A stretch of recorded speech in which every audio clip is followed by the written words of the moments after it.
Good morning student. આજથી આપણે શરૂ કરીએ છીએ ધોરણ 12 ગુજસેટના લેક્ચર. હવે એમાં આપણે પ્રકરણ વાઇઝ જઈશું, બરાબર. દરેક ચેપ્ટરની વ્યવસ્થિત કોન્સેપ્ચ્યુઅલ સમજૂતી સાથે, અને એ દરેક કોન્સેપ્ટ હું તમને બોર્ડ ઉપર સમજાવીશ, અને એ કોન્સેપ્ટ મુજબ તમને તમારા વોટ્સઅપ પર એક વર્કશીટ મોકલીશ, અને એ વર્કશીટ તમારે સોલ્વ કરવાની, અને એમાં જે વર્કશીટના એમસીક્યુ ના આવડે એ પ્રશ્નો મને પૂછવાના. કારણ કે ગુજકેટની તૈયારી કે ગુજસેટની તૈયારી એ રીતે જ કરાય. બધા શું માને કે ભાઈ અહીંયા આગળ બોર્ડ ઉપર એક ક્વેશ્ચન આવી જાય રકમનો, પછી એક રકમનો ક્વેશ્ચન હું જ સોલ્વ કરાવું, અને તમારે બેસીને એ સોલ્વ કરેલો પ્રશ્ન જોવાનો. સરસ, લો સાહેબ બહુ સરસ જવાબ આવી ગયો તમારે. અને મારે જવાબ આવ્યો. તમારે ખુદે પ્રેક્ટિસ કરીને ખુદે કોન્ફિડન્સ લાવવાનો છે, અને એ કોન્ફિડન્સ તો જ આવે કે આખા પ્રકરણની અંદર કયા કયા ટોપિકનો સમાવેશ કરેલો છે, અને એ ટોપિક મુજબ જ એમસીક્યુ તૈયાર થાય છે. હા, અમુક એમસીક્યુ જે છે ટિપિકલ હોય કે જે કોન્સેપ્ટ કર્યા પછી પણ થોડી તકલીફ હોય છે, પણ એવા કેટલા 100% બાકીના 95% એક જેવો કોન્સેપ્ટ ક્લિયર થયો, ઇઝી ગોઈંગ બધા પ્રશ્નોના જવાબ મળી જશે.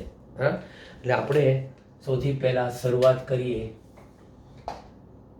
પ્રકરણ નંબર 1 થી. અને એ પ્રકરણ આપણું શેનું છે તો કે વિદ્યુત ભાર અને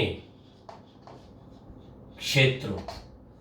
વિદ્યુત ભાર અને ક્ષેત્ર એટલે વિદ્યુત ક્ષેત્રનું. તો આ ચેપ્ટરના પ્રકરણની શરૂઆતથી જ આપણે જઈએ. તો શરૂઆતથી જઈશું તો પહેલા આ ચેપ્ટરમાં વાત કરી છે શેની, તો ટોપિક નંબર 1 વિદ્યુત ભાર, જેને આપણે કહીએ છીએ ઇંગ્લિશમાં ઇલેક્ટ્રિક ચાર્જ. વિદ્યુત ભાર, ઇલેક્ટ્રિક ચાર્જ. હવે આ વિદ્યુત ભારની સમજૂતી, હું કે અત્યારે આમાં કોઈ થિયોરિટિકલી ઊંડાણમાં જવા માંગતો નથી. થિયોરિટિકલી ઊંડાણ આપણે જોઈતું જ નથી, પણ વિદ્યુત ભારને અનુલક્ષીને કેવા કેવા પ્રશ્નો ઉદ્ભવી શકે ગુજકેટમાં, બરાબર, એ જોઈએ. તો એના માટે આપણે વિદ્યુત ભારની સમજૂતીમાં કે વિદ્યુત ભાર એ છે શું, તો કે દ્રવ્યનો એક આંતરિક ગુણધર્મ છે. કયો, તો કે દ્રવ્યનો જે આંતરિક ગુણધર્મ કે જેના કારણે દ્રવ્યના ઘટક કણો વચ્ચે વિદ્યુતીય બળ ઉદ્ભવી શકે, તો તે કણ વિદ્યુત ભાર ધરાવે છે તેવું કહી શકાય. તો આ જે વિદ્યુત ભાર જે છે, બરાબર, એ છે કે નહીં એની પરખ કેવી રીતે મેળવી શકે, તો વિદ્યુત ભારની પરખ તો કે ઇલેક્ટ્રોસ્કોપ નામના સાધન વડે કરી શકે. ઇલેક્ટ્રોસ્કોપ નામના સાધનથી ખબર પડે કે આ પદાર્થ વિદ્યુત ભાર ધરાવે છે. હવે આ જે વિદ્યુત ભાર છે એનો એકમ શું, તો કે ચાર્લ્સ ઓગસ્ટિન કુલમની યાદમાં એનો એકમ છે કુલમ. સંકેતમાં દર્શાવીએ છીએ સી, અને કુલમ ના લખવું હોય તો આપણે લખીએ છીએ શું, એમ્પિયર ઇન્ટુ સેકન્ડ. કેમ, કારણ કે આ જે વિદ્યુત ભાર જે છે એ વિદ્યુત ભારનું સૂત્ર ભવિષ્યમાં તમારે આવશે કે ક્યુ બરાબર શું, તો કે આઈ ઇન્ટુ ટી, જ્યાં ટી એ સમય અને આઈ એ વિદ્યુત પ્રવાહ. બરાબર. હવે આ વાત થઈ ગઈ વિદ્યુત ભારની જસ્ટ શરૂઆત. ધીમે ધીમે ધીમે ધીમે આ ટોપિક શું કરશે, એની સ્પીડ પકડશે. આ જે વિદ્યુત ભાર છે એ વિદ્યુત ભારના પ્રકાર કયા કયા? તો કે વિદ્યુત ભારના પ્રકાર બે છે, એક ધન છે અને બીજો કોણ છે? ઋણ છે. ધન એ આપણને ખબર છે, પ્રોટોન, પોઝિટ્રોન એ બધા ધન વિદ્યુત ભારી. અને ઋણ તરીકે આપણે શું લઈએ છીએ? કે ઋણ તરીકે ઇલેક્ટ્રોન લઈએ છીએ. બરાબર, ધન તરીકે પ્રોટોન અને ઋણ તરીકે ઇલેક્ટ્રોન આપણે લઈએ છીએ. ત્યાર પછી આ વિદ્યુત ભારની લાક્ષણિકતા અથવા ગુણધર્મોની વાત કરો. આજે મને ગુજકેટમાં કેવું હોય ખબર છે? ક્વેશ્ચન આન્સર પ્રમાણેના હોય ને એમાં તમારે આ બધી માહિતી કામ લાગે. પછી સૂત્રનો જ્યાં ઉપયોગ આવશે ત્યાં આપણે કહીશું. એ સૂત્રમાં તમને ભવિષ્યમાં ત્રીજા પાઠમાં બહુ કામ લાગશે આ સૂત્ર તરીકે. ગુણધર્મોમાં કયા કયા ગુણધર્મો? તો કે પહેલો ગુણધર્મ કે વિદ્યુત ભારનો સરવાળો થઈ શકે, એટલે કે Q બરાબર sigma of QI, where I equal to 1 to n. આ સરવાળો કયો સરવાળો છે? બાયજિક સરવાળો. એટલે પોઝિટિવ નેગેટિવ એ રીતે. બરાબર, એટલે તમે કોઈ ધાતુ પદાર્થમાં કહેશો તો ધાતુ પદાર્થમાં સિગ્મા Q બરાબર કેટલો થાય? બરાબર, હું એમ લખું અહીંયા આગળ કે વિદ્યુતીય તટસ્થ પદાર્થમાં સિગ્મા Q બરાબર કેટલા? કે જેટલા પોઝિટિવ એટલા જ નેગેટિવ. એટલે જવાબ શું આવ્યો? 0. Number of positive and number of negative બંને સરખા, એટલે એની માઇનસ એની. ઇલેક્ટ્રોનની સંખ્યા, પ્રોટોનની સંખ્યા. બરાબર, એટલે તમારો જવાબ 0 આવે. બીજો ગુણધર્મ જુઓ. બીજા ગુણધર્મ શું કહે છે? કે Q ટોટલ. આ પણ આપણું શું છે? ટોટલ. Q ટોટલ કેવો રહે? અચળ. વિદ્યુતથી અલગ કરેલા તંત્રમાં ગમે તે પ્રક્રિયા થાય તો વિદ્યુત ભારનો બાયજિક સરવાળો કેવો થાય? અચળ થાય છે. બાયજિક સરવાળો અચળ રહે. Q ટોટલ બરાબર અચળ. વિદ્યુત ભારનો નાશ શક્ય નથી, એનું સર્જન શક્ય નથી. ત્રીજું, ક્વોન્ટમીકરણ.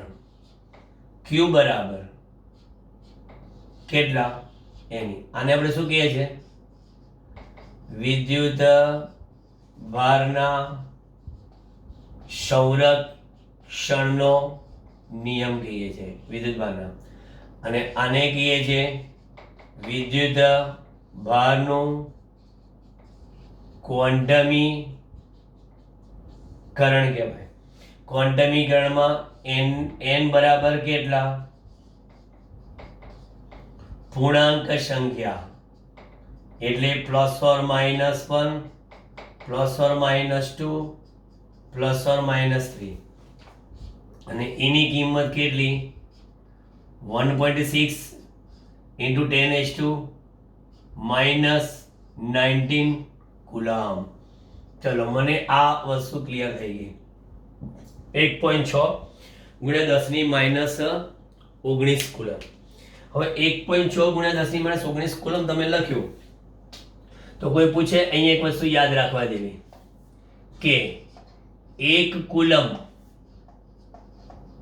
એવા ઋણ વિદ્યુત ભારમાં ઇલેક્ટ્રોનની સંખ્યા કેટલી? તો કે n બરાબર 1/e. કારણ કે Q બરાબર 1 કુલમ મૂકો. બરાબર, તો અહીં 1 એટલે n બરાબર 1/e.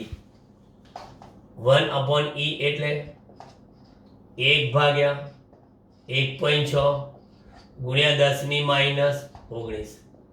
સાદુરૂપ આપતા 0.625 ગુણ્યા 10⁻19 એટલે 6.25 ગુણ્યા 10�18 ઇલેક્ટ્રોન્સ.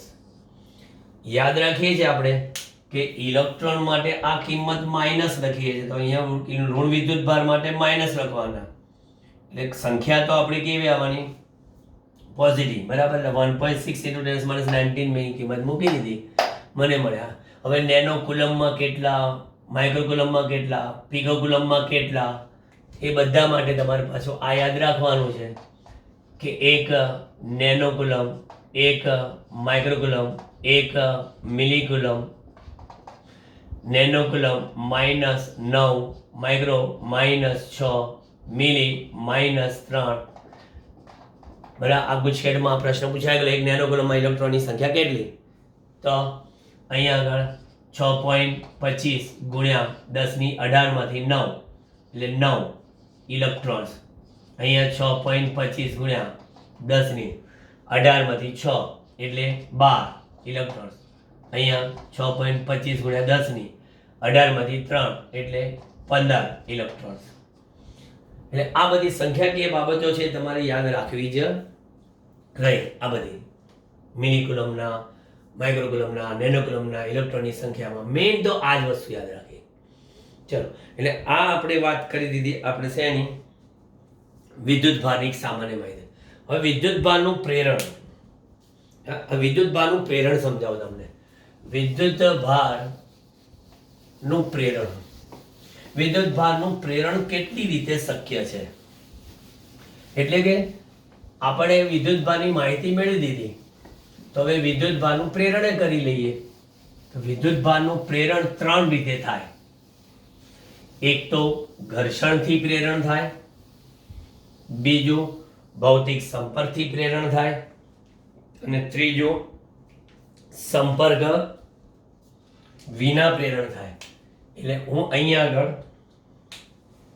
હવે આ ચેપ્ટર ખબર પડી ગઈ છે, આપણું પહેલું ચેપ્ટર સ્ટાર્ટ છે. એટલે ટોપિકમાં અહીંયા આગળ વિદ્યુત ભારનું પ્રેરણ જોજો. આખો પાઠ એકદમ તમને સારાંશ રૂપી સમજાઈ દઉં છું અહીંયા આગળ. વિદ્યુત ભારનું પ્રેરણ 3 રીતે: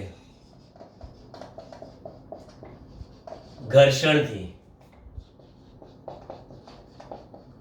ભૌતિક સંપર્કથી,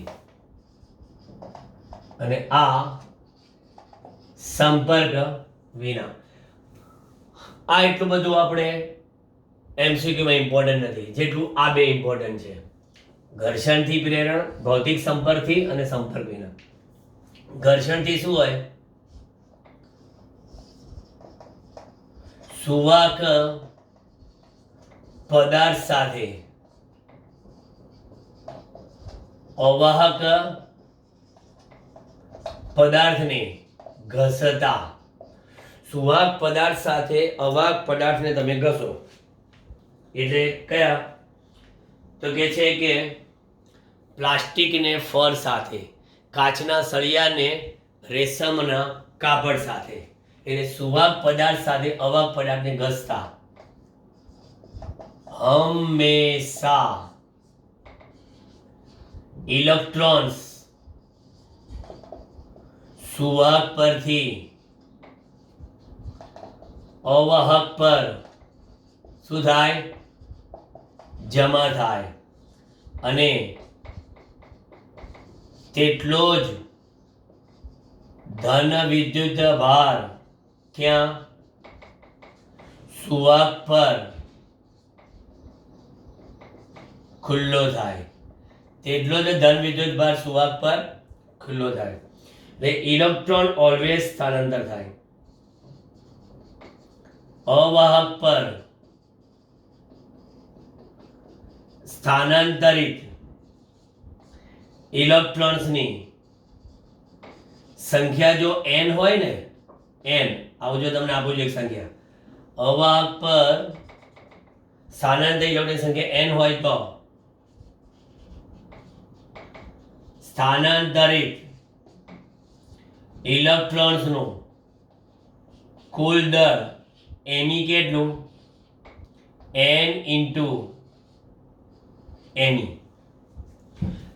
કારણ કે એક વસ્તુ સમજી લેજો કે સુવાહકમાંથી અવાહક પદાર્થ પર ઇલેક્ટ્રોન જ્યારે સ્થાનાંતર થાય ત્યારે સુવાહક પદાર્થનું દળ જેટલું ઘટે એટલું જ દળ અવાહક પદાર્થનું વધે. વિદ્યુત ભાર માટે તો સંરક્ષણનો નિયમનું પાલન થાય જ, કુલ જથ્થો તો અચળ જ રહે, બરાબર, પરંતુ દળ સંરક્ષણનું પાલન નથી થતું, કારણ કે અવાહક પદાર્થનું દળ જોઈ લો, આટલું થઈ ગયું એમી બરાબર, અને આ જે એમી છે એ કેટલા છે બધાને ખબર છે, 9.1 × 10⁻³ kg.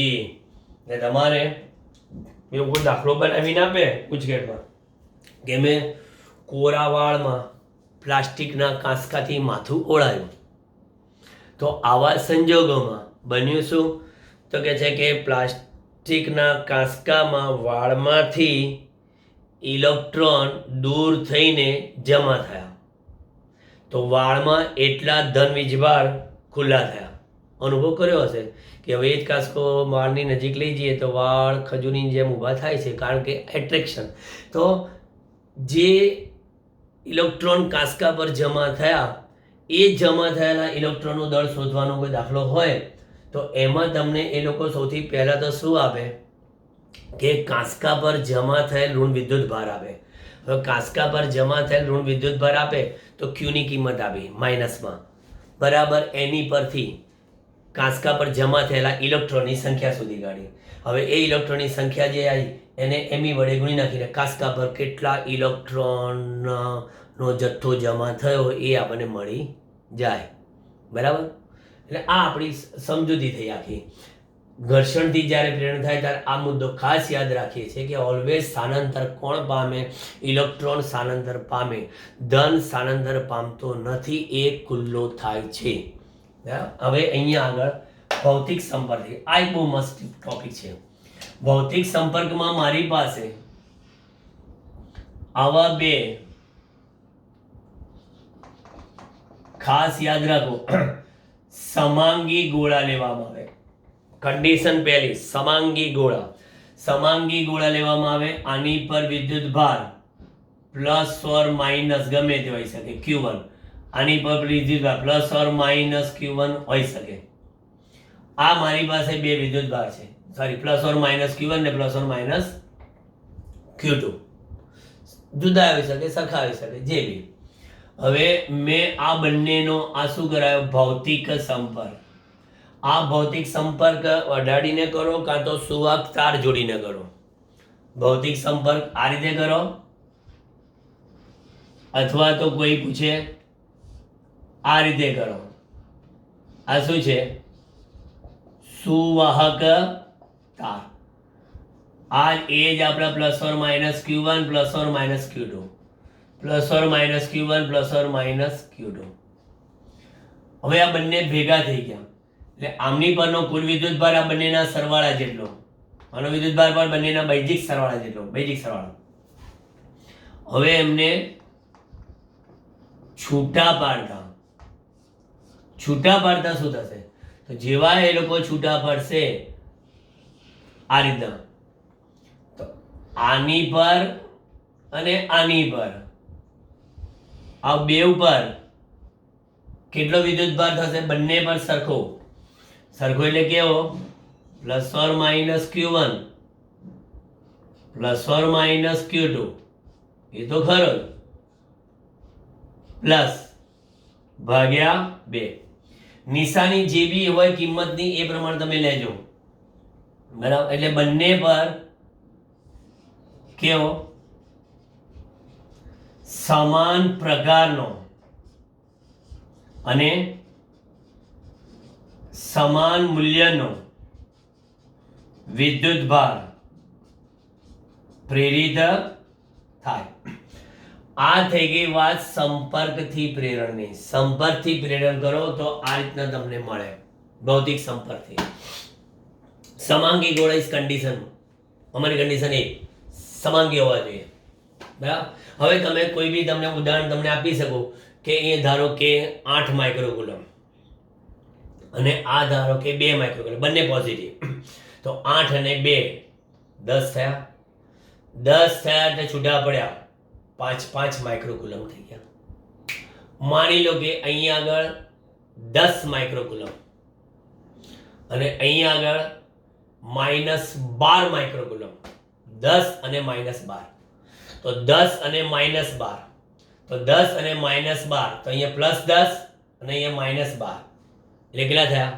-2. -2 ભાગ્યા 2, -1. -1 માઇક્રોકુલમ, -1 માઇક્રોકુલમ. એટલે સંપર્કથી પ્રેરણમાં એક વસ્તુ યાદ રાખજો. હવે ધારો કે એક વિદ્યુત ભારિત છે અને બીજો વિદ્યુત ભાર વિહીન છે, એટલે કે તટસ્થ છે. વિદ્યુત ભાર વિહીન એટલે તટસ્થ છે. તો શું? એક વિદ્યુત ભારિત છે અને બીજો વિદ્યુત ભાર વિહીન છે. તો તટસ્થ પર વિદ્યુત ભાર નથી, એટલે ધારો કે મારો આ વિદ્યુત ભાર 10 માઇક્રોકુલમનો હોય, બિચારો હશે, પણ વિદ્યુતીય તટસ્થ એની બાજુમાં આવી ગયો તો 10 + 0, એટલે કે 10 ભાગ્યા 2, 5. એટલે હવે વિદ્યુતીય તટસ્થને 5 મળ્યો અને પેલો જે 10 વાળો હતો એને 5 મળ્યો, બરાબર?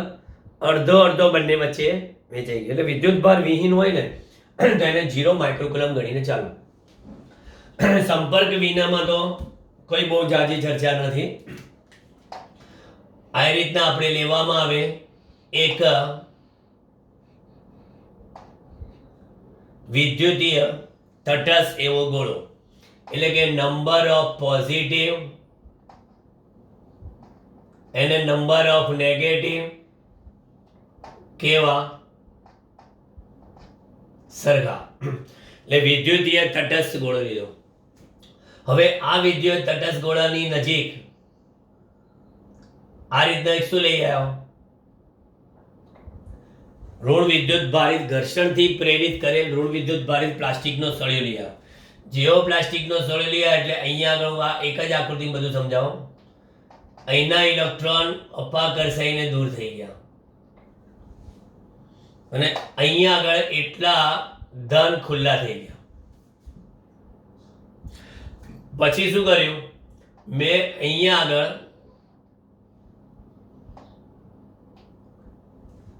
અર્થિંગ આપ્યું. અર્થિંગ આપ્યું એટલે આ ઇલેક્ટ્રોન નીચે સ્થાનાંતર. જો અર્થિંગ રાખી જ મૂકીશ તો ફરી પાછા ઉપર આવી જશે, પણ પછી જેવા અર્થિંગથી ઇલેક્ટ્રોન થઈ જતા રહ્યા એટલે મેં અર્થિંગ શું કર્યું? દૂર કર્યું. પછી અહીંયા આગળ સળિયો પર શું કર્યો? દૂર કર્યો. તો ગોળા પર શું થઈ ગયો? ધન વિદ્યુત ભાર. એટલે આ રીતે સંપર્ક વિના આપણે પ્રેરણ કરાવી શકીએ છીએ, બરાબર? તો સંપર્ક વિના પ્રેરણમાં આ વસ્તુ ધ્યાન રાખજો. આમ આપણા વિદ્યુત ભારના સામાન્ય પરિચયની વાતો પતી તમારી. જી, તો વિદ્યુત ભારનો સામાન્ય પરિચય પત્યો. હવે વિદ્યુત ભારનું પ્રેરણ પતી ગયું. તો હવે જોઈશું કુલમ્બનો નિયમ. આ ચેપ્ટરનો મોસ્ટ ઇમ્પોર્ટન્ટ. સ્થિર વિદ્યુત માટે આ કુલમ્બનો નિયમ, વ્યસ્ત વર્ગનો નિયમ એ બહુ જ ઇમ્પોર્ટન્ટ. કારણ કે અમે ચોખ્ખું જ કહીએ છીએ કે ગુરુત્વાકર્ષી ક્ષેત્રમાં જેવી અગત્યતા, ગુરુત્વાકર્ષી ક્ષેત્રમાં જેવી અગત્યતા કોની છે? તો કહે છે કે ન્યૂટનના નિયમની છે. એવી જ અગત્યતા વિદ્યુત ક્ષેત્રમાં કોની છે? તો કે કુલમ્બના નિયમની છે. અને ભવિષ્યમાં ચુંબકીય ક્ષેત્રમાં એવી જ અગત્યતા કોની છે? તો કે બાયો સાવરના નિયમની છે. બધા નિયમો વ્યસ્ત વર્ગના નિયમો છે. એટલે હવે આપણો નવો કોન્સેપ્ટ છે સ્થિર વિદ્યુત માટે કુલમ્બનો નિયમ. કુલમ્બનો નિયમ એટલે આપણે કોઈ અહીંયા થિયરીની ચર્ચા અને એ બધું કરવા બેઠા નથી, બરાબર? કુલમ્બના નિયમમાં આપણે એ કે કઈ રીતે કુલમ્બના નિયમની સમજૂતી આપશો એ બધું આપણે જોવાનું નથી. આપણે જોવાનું છે શું? કે કુલમ્બના નિયમની અંદર જે સૂત્ર આવે છે એ સૂત્રની સમજૂતી મેળવવાની છે આપણે. સૌથી પહેલા કુલમ્બના નિયમ અનુસાર વિદ્યુત બળ F એ કેવું હોય? બે વિદ્યુત ભારોના મૂલ્યના ગુણાકારના સમપ્રમાણમાં. અને બંને વચ્ચેના અંતરના વર્ગના વ્યસ્ત પ્રમાણ. વિધાન થિયરીમાં જાણતા હતા કે અવકાશમાં રહેલા કોઈ પણ બે બિંદુ અથવા વિદ્યુત ભારો વચ્ચે લાગતું પરસ્પરનું એવું વિદ્યુતીય બળ એ આકર્ષીય અને અપાકર્ષીય પણ હોય. પરસ્પર વિદ્યુતીય બળ એ તે બે વિદ્યુત ભારોના મૂલ્યના ગુણાકારના સમપ્રમાણમાં અને બંને વચ્ચેના અંતરના વર્ગના વ્યસ્ત પ્રમાણમાં હોય છે. અહીંયા આગળ કિસ્સા તરીકે આપણે લઈએ Q1 અને Q2 અવકાશમાં હોય તો F0 બરાબર સપ્રમાણતા અચળાંક તરીકે કોણ 1/4πε0 Q1 Q2 upon r². જ્યાં આ શું છે તો કે જ્યાં ε0 બરાબર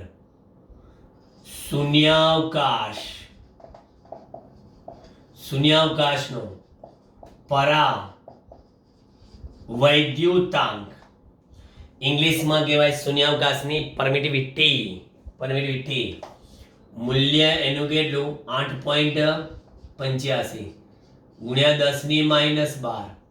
આનો એકમ શું coulomb square upon newton metre square.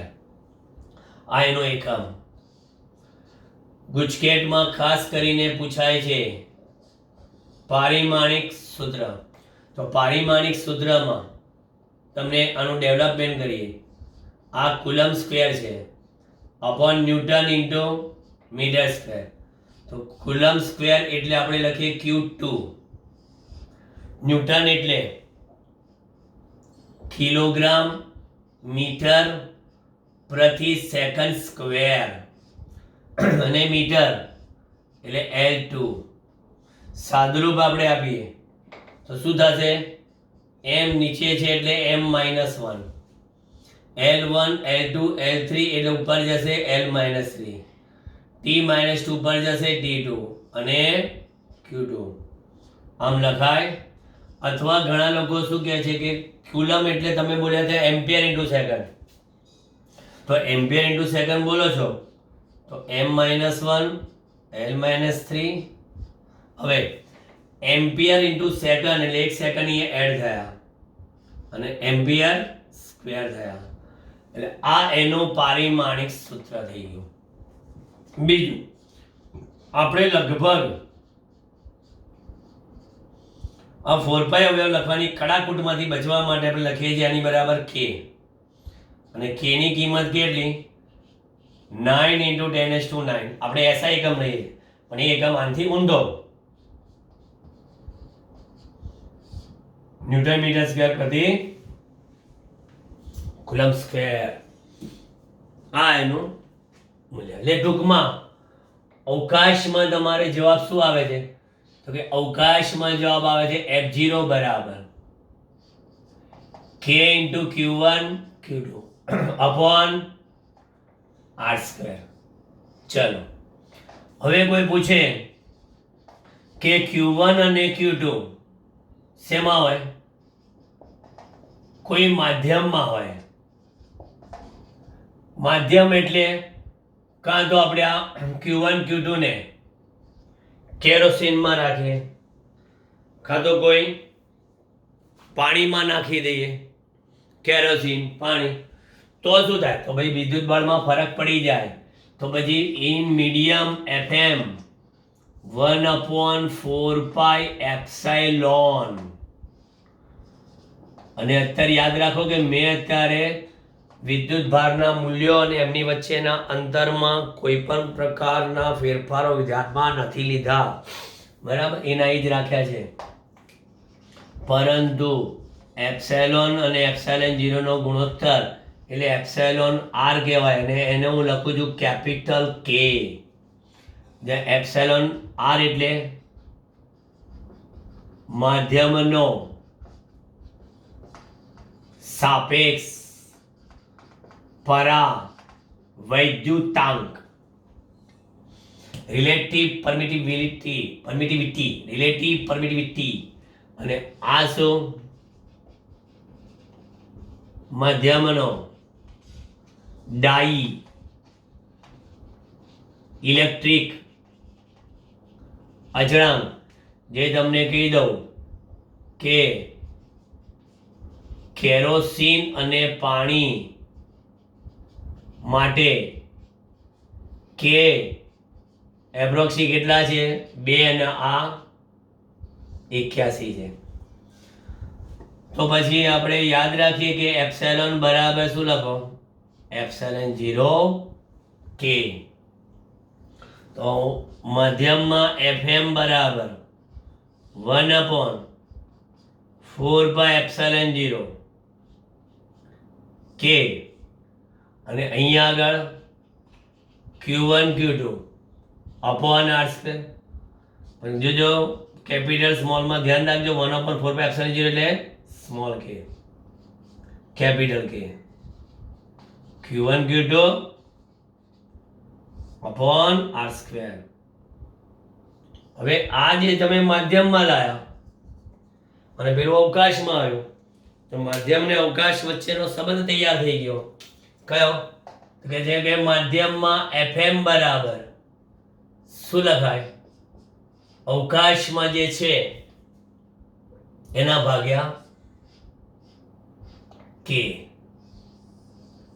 આ એક કોન્સેપ્ટ યાદ રાખજો કે જ્યારે કોઈ પણ વિદ્યુત ભાર આપેલા અંતરે કોઈ માધ્યમમાં મૂકવામાં આવે તો અવકાશમાં એની પર જેટલું વિદ્યુતીય બળ લાગતું હતું એના કરતાં કેમાં ભાગનું થઈ જાય.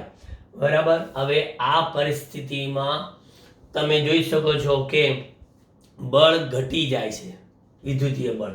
તમે જો પાણી જેમાં મીઠાનો ગાંગડો નાખી દઈએ, બરાબર, તો આમ મીઠાનો ગાંગડો એટલે NaCl કહીએ આપણે, સ્ફટિકમય સ્વરૂપમાં હોય NaCl સ્ફટિકમાં, કેમ કે Na પ્લસ આયન અને Cl ના માઇનસ આયન વચ્ચે સ્ટ્રોંગ બોન્ડિંગ હોય. આ સ્ટ્રોંગ બોન્ડિંગના કારણે શું હોય કે તેઓને છૂટા પડવા માટે વધારાના બળની બહુ જ જરૂર પડે. પણ એ જ્યારે વિદ્યુતીય બળ અવકાશમાં જ્યારે મીઠાના ગાંગડામાં લાગતું હતું પોઝિટિવ નેગેટિવ વચ્ચે, જેવું એને પાણીમાં નાખીએ એટલે પાણીનો ડાયરેક્ટ અચળાંક 81 જેવો આપણે કહીએ છીએ એપ્રોક્સી 80-81, તો એટલામાં ભાગનો થઈ જવાથી પાણીમાં એ દ્રાવ્ય થઈને Na નો પ્લસ આયન ને Cl નો માઇનસ આયન છૂટી જાય છે, ચેલ મીન્સ કે છૂટા પડી જાય. એટલે આમ આપણે કહી શકીએ કે વિદ્યુતીય બળ ઘટી જાય છે.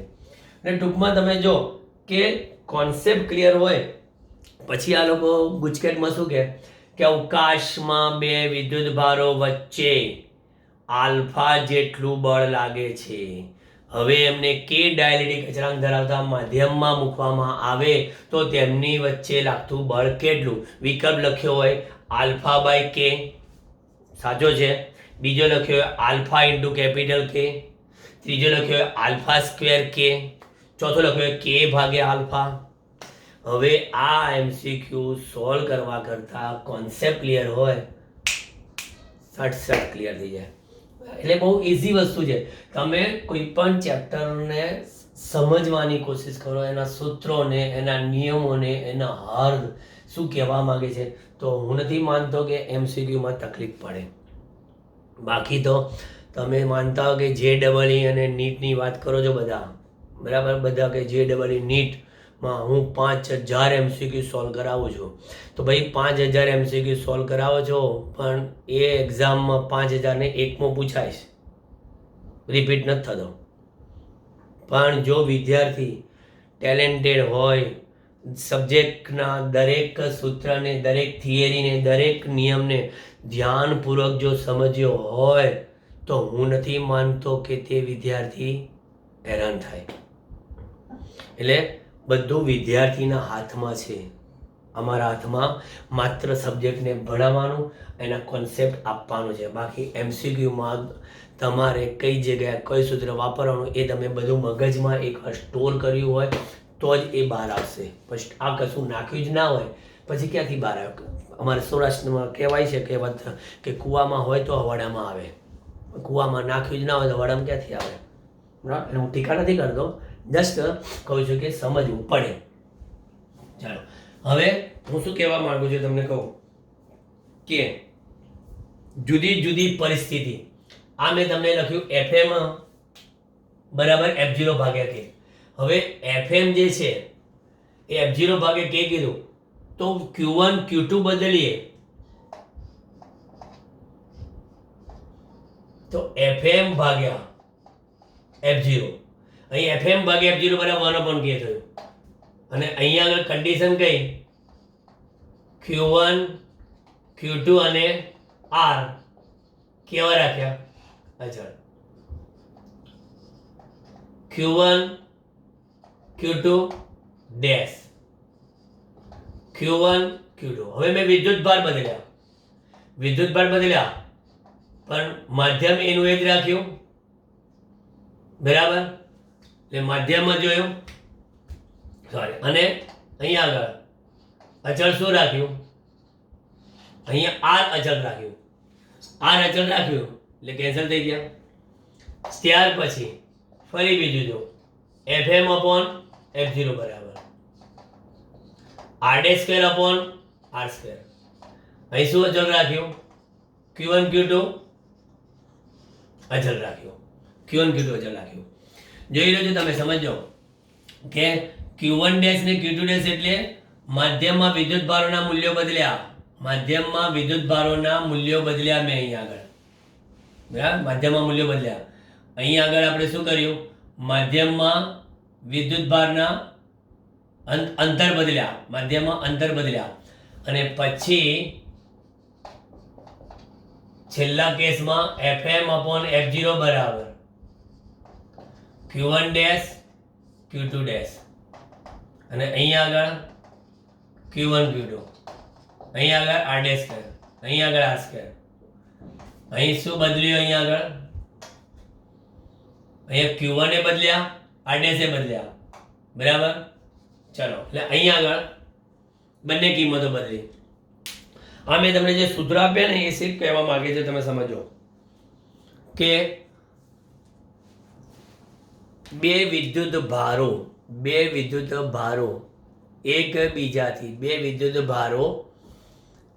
એકબીજાથી R અંતરે રાખવામાં આવે અને માધ્યમ બદલવામાં આવે તો તેમની વચ્ચે લાગતું બળ તો કહે છે કે અવકાશમાં લાગે એના કેમાં ભાગ જેટલું થઈ જાય બરાબર. પછી ધારો કે બે વિદ્યુત ભારો પૈકી બંને વિદ્યુત ભાર વચ્ચેનું અંતર અચળ રાખવામાં આવે અને માધ્યમે કે છે બદલવામાં આવે તો તેમની વચ્ચે લાગતું બળ તો એક વસ્તુ જો તેમની વચ્ચે લાગતું બળ તો અહીંયા આગળ આ માધ્યમ બદલો છો તો કે અહીંયા આગળ આવે. સેમ અહીંયા માધ્યમ બદલો છો તો કે અહીં અંદર આવે કારણ કે આપણે અહીંયા માધ્યમમાં બદલીએ છીએ બરાબર આપેલા માધ્યમમાં અને અહીંયા આગળ બધું જ બદલીએ છીએ માધ્યમે બદલ્યું અંતરે બદલ્યું અને વિદ્યુત ભાર બદલ્યા. અહીંયા આગળ ખાલી વિદ્યુત ભાર ખાલી માધ્યમ અને અંતર બદલ્યું. અહીંયા આગળ માધ્યમ અને વિદ્યુત ભાર બદલ્યા. આ પરિસ્થિતિ થઈ વ્યાપક આ જ યાદ રાખવાનું છે. જઈ લો તમે વ્યાપક આ જ ધારો કે આ અચળ છે ને આ અચળ છે આવી ગયું ધારો કે આ અચળ છે આવી ગયું ધારો કે આ અચળ છે તો આવી ગયું ધારો કે બધું બદલ્યું આ છે જ એટલે દરેકમાં કે આવે બરાબર. થોડી આપણી સિલી મિસ્ટેક થઈ ગઈ હતી એટલે મેં બરાબર ધ્યાનથી જોયું તો આ એક સિલી મિસ્ટેક હતી સુધારી લેજો. એટલે આ વિદ્યુતીય બળ માટે કુલમ્બના નિયમની સમજૂતી થઈ ગઈ. હવે કુલમ્બના નિયમમાં તમને ખબર છે કે સદિશ રજૂઆત છે.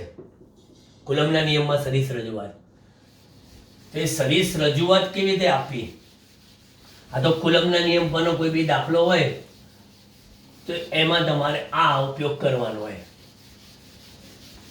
દાખલો આવે તેમાં આ ઉપયોગ કરવાનો છે.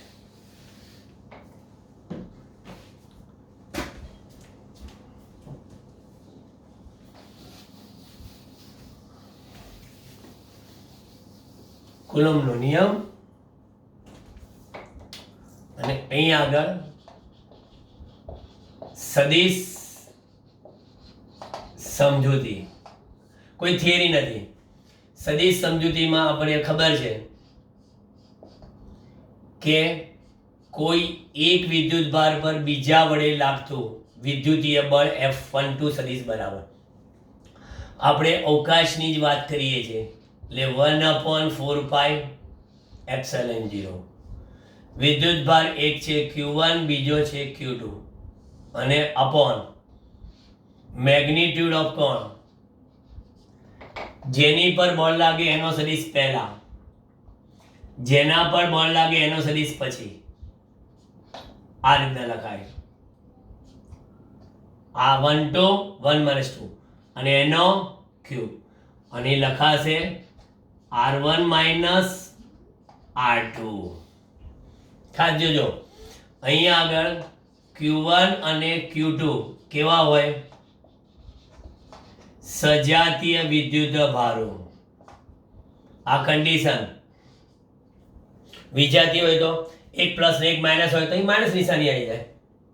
સૂત્ર નહીં બદલાય, સૂત્ર નહીં બદલાય. ધારો કે કોઈ 2 1 લખવું છે તો એ 2 - 1 કરો, પણ એ પોઝિટિવ હોય સજાતીય માટે, સજાતીય માટે બરાબર. પણ એટલું કહી શકીએ અહીંયા આગળ, એટલું આપણે કહી શકીએ કે તમે 1 2 માટેનું જે લાયા સજાતીયમાં એ 2 1 માટે સજાતીય માટે કેવો હશે? માઇનસ. F12 = -F21. અને મેગ્નિટ્યુડમાં બંને કેવા? F12 બરાબર F21.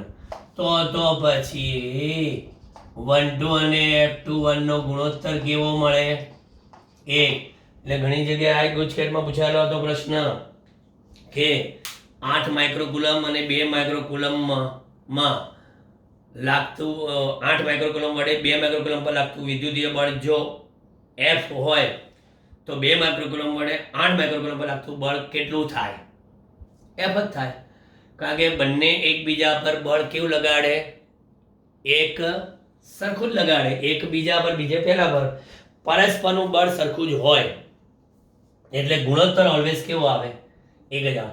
સદિશ રજૂઆત મેં જો ખાલી એકની જ બતાવી જાઉં, એકની જ, અને પર્ટિક્યુલર સજાતીય વિદ્યુત ભારો માટે, સજાતી માટે હું કટાક્ષમાં એવું કહી શકું કે સદિશ F ઓફ ફલાણા પર ઢીકણા વડે, ફલાણા પર ઢીકણા વડે, તો 1/4πε0 Q ઓફ ફલાણું, Q ઓફ ઢીકણું, અને મેગ્નિટ્યુડ ઓફ ફલાણા પર લાગે છે એટલે ફલાણો પહેલા, ઢીકણા વડે લાગે છે ઢીકણો પછી, અને પછી એ જ રીતે ફલાણો ઓછા ઢીકણાના સ્થાન સદિશનો તફાવત. અને સજાતીય માટે પછી વિજાતીય હોય તો એક પ્લસ મૂકો, એક માઇનસ મૂકો, બરાબર. 2 માઇનસ હોય તો 2 માઇનસ માઇનસ મૂકો, 2 પ્લસ હોય તો 2 પ્લસ પ્લસ મૂકો, એક માઇનસ પ્લસ હોય તો માઇનસ પ્લસ મૂકો. થઈ ગયું. સૂત્ર નહીં બદલાય, એક જ રહેશે હંમેશા. ટાર્ગેટ પર જેની પર લાગે એ ઓલવેઝ પહેલા આઈને ઉભો રહે છે. જે ટાર્ગેટ પહેલો ઉભો રહે આના વડે એને પછી રાખો, જેના વડે હોય એ પછી, ને જેની પર લાગે હોય એ પહેલા હોય. આ કુલમના નિયમની સદિશ રજૂઆત તમારી થઈ ગઈ. બરાબર. તો કુલમના નિયમની સદિશ રજૂઆત થઈ ગઈ. પછી આપણે પછીના ટોપિકમાં આપણે જોઈએ સંપાતપણાનો સિદ્ધાંત. બરાબર. પછી સંપાતપણાનો સિદ્ધાંત જોઈશું, વિદ્યુતભારનું વિતરણ જોઈશું, વિદ્યુત ક્ષેત્રની સમજૂતી જોઈશું, વિદ્યુત ક્ષેત્ર રેખાઓ જોઈશું. બરાબર. એ પછી એક સમજૂતી જોઈએ. બરાબર. એ બીજા લેક્ચરમાં આપણે એને એડજસ્ટ કરીએ છીએ.